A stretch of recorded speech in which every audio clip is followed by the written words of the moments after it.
Hey everyone, it's Ryan here. I am making this video for my reaction to Elimination Chamber 2019. Don't think I made one for Royal Rumble 2019, which I really wanted to.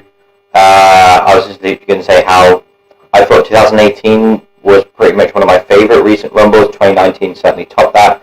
A lot of people have been about half and half about it ever since, but I actually quite enjoyed them. Both the men's and women's Rumbles were really good. Pretty much all the matches in there pretty much did what they had to, and I thought it was a great show. This one, is meh. To me, it was meh. It's unfortunately one of those things where between Rumble and WrestleMania, any pay-per-views they have are a bit at best. Like, sort of know who's going to win, because the whole build-up, like a couple of matches, I knew who was going to win. So we'll start off pre-show cruiserweight title match. Again, I feel sorry that they're on the fucking pre-show. Buddy Murphy retains against Tozawa. Didn't even see Tozawa beating him, if I'm honest with you. Buddy Murphy's pretty much the best thing in 205 Live right now. Start off with the Women's Elimination Chamber match for the Women's Tag Titles. I used to keep calling it the Raw Women's Tag Titles for some reason. But I had Nia Jax and Tamina to win. I thought they were going to come out last, which, funny enough, they did. Unfortunately, they got eliminated, I think, third, so it was down. Like, the second they got eliminated, I honestly knew that Sasha and Bayley were going to win, because it wasn't going to be Mandy Rose and Sonya Deville. So I was happy that Sasha and Bayley won. Like I said, they weren't going to split up, like everyone assumed they would, because that's just happened too many times for them to be splitting up. The only thing that bugged me about it was the amount of times history was mentioned, that people even started booing it. Like, the second they won, Charlie Caruso came out and said, it's like, you've become the first ever women's tag team champions. How do you feel about making history? Second history was said, there was just a chorus of boos, because it's just so annoying. Like, I get WWE relying so much on moments and history and this, and everything with women is historic. First time ever. History. They're all just plant it in your head, and it gets really annoying at times. Why can't we just appreciate the fact it's happening? We don't have to be, look at this first ever historic history making blah blah blah. Like, but yeah, so Sasha and Bayley are the I almost did it again. Sasha and Bayley are the women's tag team champions. My guess is Nia Jax and Tamina will probably be the first ones to face them. Probably at Fastlane or WrestleMania. But yeah, like, I can't really complain about who won, but there you go. Second match was the Usos going against Shane McMahon and The Miz for the SmackDown tag titles. I did have Shane and Miz. Out of nowhere, I guess, ish, sort of. There was a nice story to it. Again, Shane throwing himself all over the place, doing a diving elbow through the table.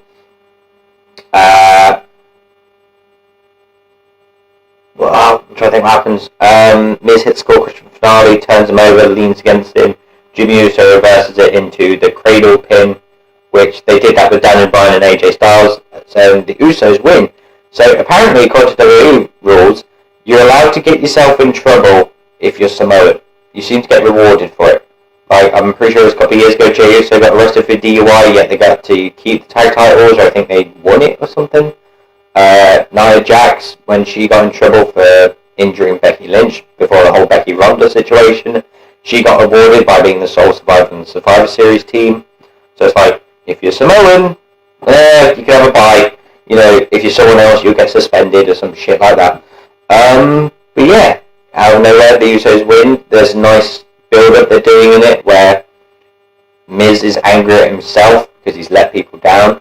Maybe this will turn to another Miz heel turn, despite the fact he's only been face for like 2 months, but we'll see how it goes. I'm intrigued to see what happens on SmackDown for that. Next match is the handicap match. Bobby Lashley and Lio Rush against Finn Balor for the IC title. Basically the thing, like, it's sort of weird, like, looking back at it, it's sort of weird that they pointed out, it was like, if Finn Balor pins Bobby Lashley or Lio Rush, he becomes the Intercontinental Champion, whereas my whole thing was, if Lio Rush pins Finn Balor, does that make him the Intercontinental Champion? But anyway, it's a good match, I enjoyed watching it. So Finn ultimately, Bobby Lashley's ready for the spear, is, and whilst that happens, Bobby Lashley, Finn Balor attacks Bobby Lashley, shotgun dropkick, coup de grace on Leo Rush, and he pins Leo Rush, and he becomes the Intercontinental Champion. That was the biggest surprise for me. It was a good one. Like I said, it had like the sort of up and down type thing, like where this show just generally confused me for some reason. But that one I actually quite enjoyed. The story afterwards was Bobby Lashley was mad at Leo Rush for the fact that he tagged himself in and ended up losing the Intercontinental title for Bobby. Makes sense. Picked him up, went to go attack him, and they thought, no, it's fine. He got me the IC title, he can get me again. So basically people started booing because they thought Bobby was going to attack him. Then he actually picks him up and actually chokeslams him. Basically pretty much saying he's done with Leo Rush. So where Leo goes from here, I don't know. But Finn's your new IC title holder, which is pretty cool.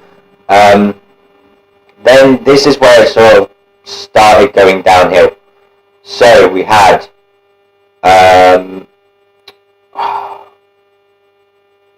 Ronda Rousey defending the title against Ruby Riott. Again, I feel sorry for Ruby Riott because what no one points out, this is the second year in a row, build up to WrestleMania, she's fighting the champion for the sake of the champion needs to be in pay-per-view before WrestleMania. This match literally lasted, 3 minutes, and half of it was Ruby Riott being outside the ring. Ruby Riott got some offense, and then Ronda went arm drag, arm bar, Ruby Riott taps, that's your match. There was more time in the post-match than the actual match. Charlotte gets in the ring, confronts her. Becky Lynch is hobbling in because during a live event she got her knee re-injured by Charlotte. Basically smacks Charlotte several times with a crutch, gives one to Ronda Rousey and says, you get her, because you're going to be going against her. And as that's happening, Becky attacks Ronda as well. I think actually cuts her in the head with a crutch as well. So Becky basically gets taken away by security, who took their sweet fucking time getting to her. She's suspended. It took them like 10 minutes. She literally hobbled through the arena, all the way into the ring, stood there for 2 minutes, beat the shit out of Charlotte for 2 minutes, beat the shit out of Ronda for 2 minutes, both of them, and then security came out. Whilst Ronda and Charlotte were recovering, Baron Corbin's music hits, cuts on to the next match. I thought Braun was going to win. I called that Drew McIntyre was going to get involved, which he did towards the end. Basically, Braun hit the running power slam through the table. Baron Corbin was about to pin him. Drew McIntyre's music hit, which in my case would have been, shouldn't Braun have just pinned Baron Corbin and probably got the pin out of the way? But basically, Drew McIntyre comes out, and whilst he's slowly coming out, Bobby Lashley comes out and tagged Braun Strowman as well. So that allegiance from 3 months ago that suddenly dissolved, and then they put Drew and Corbin together a month ago, is suddenly back on. I was thinking Kurt Angle would probably come out and even the odds, or try to. Nope. Literally just 10 minutes of Drew, Bobby Lashley and Baron Corbin beating the shit out of Braun Strowman. Nice interesting spot for me. They get the steel steps, put them together, stack 2 tables, and they triple powerbomb Braun through both tables, and Baron Corbin beats Braun Strowman. So probably another match at Fastlane. Hooray! Like I said, this is where it just starts tumbling downhill. And then at some point they have a trailer. No, they don't have a trailer. So they have a trailer for something. And then Lacey Evans comes out, walks partway down the ring, then turns around, and then it cuts to another trailer. And this was seriously where I'm like, what the, like, I'm literally sat there thinking, what was the point? Like, literally everyone's thinking is, she came out, walked there, turned around, didn't say nothing, didn't do anything, and that was it. It was literally just, hey, I still exist, I was last in the Rumble, and I've done nothing since, which is why this whole Superstar shake-up has just been a colossal failure. Lacey Evans, she was in the Rumble, like, fair enough, she did very well for herself. Since then, nothing, and this weird one-off appearance. Nikki Cross was in the Rumble, she's had maybe 2 matches, and she's lost both times. She was teamed with Alicia Fox to try and get in the Chamber match, which she lost. Again, done nothing. Otis Dozovich and Tucker Knight, or Otis and Tucker now, because for some reason Vince hates first, like, multiple names. It's like where Andrade Cien Almas is now just Andrade. They've been, like, on both sides, which is pretty cool, but they lost on their occasions. EC3, first couple of weeks he was a mute, had a couple of matches with Dean Ambrose, won the first week, lost the second week, so it's like, where the fuck are they going with that? Obviously, Lars Sullivan, unfortunately, had an anxiety attack and he's not been seen since. So this whole thing has just been a colossal failure, and Lacey Evans has pretty much just pinpointed that. It's literally, hi, I'm here, bye. I think, I can't remember what pay-per-view it was, but I'm sure they did that with Randy Orton as well. He came out, and we assumed he was going to do something, and then he just walked away. It was like, okay, cool. And then it was I think it was the Elimination Chamber match, if I remember correctly. Let me try and go through the matches again. So, Cruiserweight, Women's Tag Team, SmackDown Tag Team, Finn, Bobby and Leo, Ronda, yeah. So the last one is the Elimination Chamber match. Now, everyone was super behind Kofi. Again, this is a thing that no one else has pointed out, but I've just instantly remembered it. Well, not like instantly remembered, but I basically just had this in my head for like weeks now, where, for the past week, where they build Kofi up as this, like, he beats 3 people in one night, and everyone's thinking, maybe Kofi can do it, maybe Kofi, like, literally the whole build-up during to this is, Kofi could do this, Kofi could do this, and it's literally what they did with Santino Marella in 2012, which, again, funnily enough, Daniel Bryan was a heel champion in that, and the difference in this one is, Daniel Bryan enters first, whereas in Thingy he entered last. But, story is pretty much the same. Last two are Kofi and Daniel Bryan. Kofi's got a few moments where you think, oh my god, he's actually won this, but he hasn't. The most impressive thing for me was he gets hit with a running knee and kicks out of it.